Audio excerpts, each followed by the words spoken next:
Act labour abolition and regulation act जो सीधा सीधा ये कहता था कि परमानेंट और पेरेनियल जॉब्स में कॉन्ट्रैक्ट लेबर आप नहीं रख सकते। इन्होंने वो खत्म कर दिया, लेबर कोड ले आए। लेबर कोड में ये बिल्कुल खुली छूट दे दी थी कि हर तरह के नौकरी में आप कॉन्ट्रैक्ट लेबर रख सकते हैं। अब तो खैर ये हो रहा है कि सरकार खुद जो परमानेंट टीचर्स की नौकरियां हैं, हेल्थ वर्कर्स की नौकरियां हैं, सब कॉन्ट्रैक्ट पर दे रही।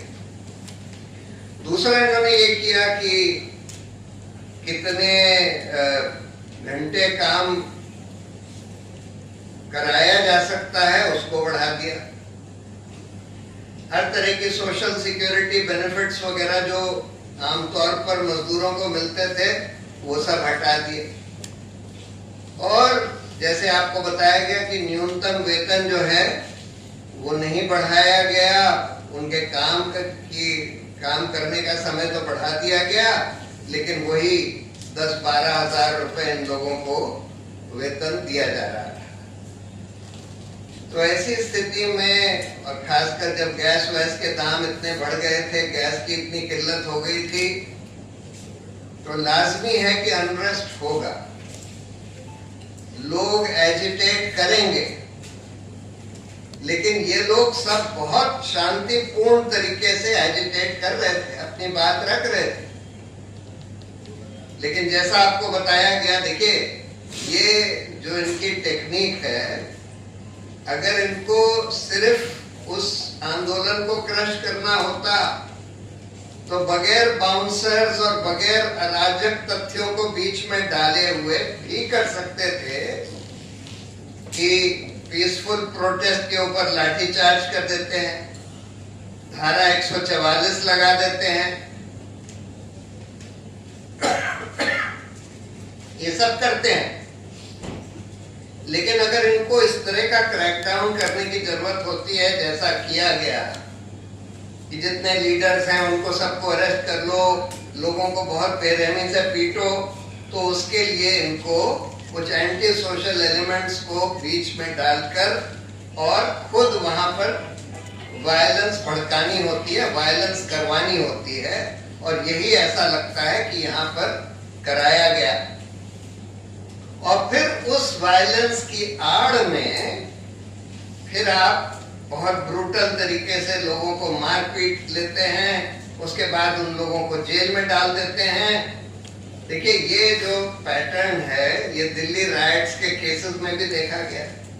बिल्कुल पीसफुल प्रोटेस्ट हो रहे थे सिटीजन अमेंडमेंट एक्ट के खिलाफ, इन्होंने खुद अराजक तथ्यों को भेजकर, उसके तो वीडियोस भी हैं कपिल मिश्रा वगैरह के, और वो जो मंत्री बना बैठा है यहाँ केंद्र में, क्या नाम है, अनुराग ठाकुर, उस सब के वीडियोस हैं कि ये लोग कह रहे हैं कि भाई इन लोगों को यहाँ से हटा दीजिए, पुलिस से कह रहे हैं, उसके बाद हम कुछ भी कर सकते हैं, हम कितनी भी दंगा फसाद करवा सकते हैं। और करवाया। और उसके बाद कभी कभी होता है जब आप लोगों के ऊपर पत्थर फेंक रहे हैं, उनके घर जला रहे हैं, तो वो लोग भी कभी कभी थोड़ा बहुत रिटेलिएट कर देते हैं। और उसके आड़ में फिर आप बहुत ब्रूटल क्रैकडाउन करते हैं और लोगों को अरेस्ट कर देते हैं। यही चीज लद्दाख में भी करवाई गई। लद्दाख में सोनम वांगचुक के लीडरशिप में बिल्कुल पीसफुल प्रोटेस्ट हो रहे थे उनके डेमोक्रेटिक राइट्स के लिए। उसके बाद पुलिस ने उनके ऊपर बर्बरता से पीसफुल प्रोटेस्टर्स के ऊपर लाठीचार्ज वगैरह किया और शायद कुछ एंटी सोशल एलिमेंट्स को भी बीच में डाल दिया, जिसकी वजह से दंगे हुए और जिसकी आड़ में उन्होंने पूरा एजिटेशन क्रश कर दिया। तो ये एक बिल्कुल स्टैंडर्ड टेक्निक हो गई है। लेकिन बड़ी बात ये है कि अगर आप इस तरह से मजदूरों को दबाएंगे, जिस तरह से आप दबाने की कोशिश कर रहे हैं कि आप लेबर कोड ऐसे ले आए जिसमें कि मजदूरों के तो सारे राइट्स छीन लिए, सारे के सारे राइट्स आप कॉन्ट्रैक्टर्स को और जो ओनर्स हैं उन लोगों को दे देते हैं, और उसके बाद पीसफुल प्रोटेस्ट भी नहीं होने देते, तो उसका नतीजा ये होगा कि आगे चलकर बहुत बड़े बड़े अनरेस्ट होंगे। देखिए कई देशों में हुए हैं, बांग्लादेश में, नेपाल में, कई और देशों में बड़े बड़े अनरेस्ट हुए हैं और उन अनरेस्ट के चलते चलते पूरा पूरा तख्ता पलट हो जाता है कभी कभी। तो इन लोगों को ये बात समझनी चाहिए कि इस तरह से अगर आप मजदूरों को दबाते जाएंगे तो फिर उसका अल्टीमेट हश्र ये होने वाला है। थोड़ी देर तक आप दबा सकते हैं, लेकिन दबाने की भी एक सीमा होती है। जब पानी नाक के ऊपर आ जाता है तो लोग फिर दबते नहीं हैं। फिर जैसे देखिए ईरान में जो युद्ध अमेरिका ने कर रखा है, अमेरिका और इजराइल ने, उनके भी नाक के ऊपर पानी आ गया। अब वो लोग मरने मारने के लिए सबके लिए तैयार है।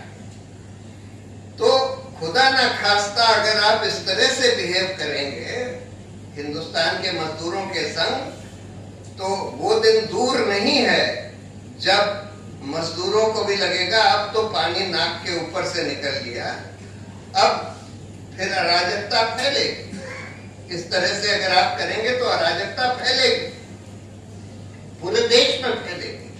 ये तो अभी 2 जगह हुआ, मानेसर और नोएडा में, लेकिन ये जगह जगह देश में होने वाला।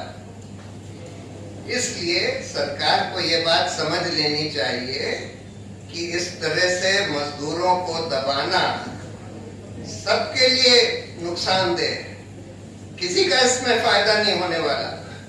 जिनका आप फायदा करने की कोशिश कर रहे हैं कि जो ये फैक्ट्री ओनर्स वगैरह हैं, जो बड़े बड़े उद्योगपति हैं, उनका भी फायदा नहीं होने वाला, किसी का फायदा नहीं होने वाला। तो जो मांगे रखी गई हैं, मैं इनकी इन मांगों से पूर्णतः सहमत हूँ। ये 30,000 जो न्यूनतम वेज है, इसके बारे में सोचा जा सकता है, लेकिन बाकी जो मांगे हैं, unconditional release of all arrested workers and labour activist, immediate withdrawal of fabricated and grave criminal cases, repeal of 4 anti-worker labor codes, ensure permanent employment for permanent work and the total abolition of contract system, ये सब सही है। Minimum wage 30,000, इस पर सोचा जा सकता है 30,000 वायबल है कि नहीं है। Abolition of laws compelling women workers to work night shifts, बिल्कुल ठीक है।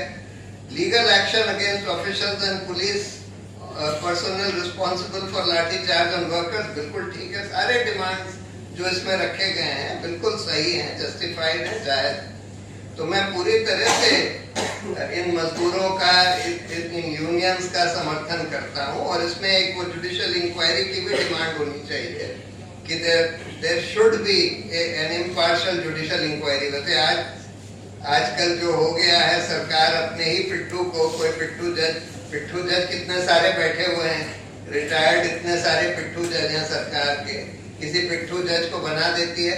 कायदे से अपॉइंटमेंट होना चाहिए on the recommendation of the chief justice of the high court, chief justice of the supreme court.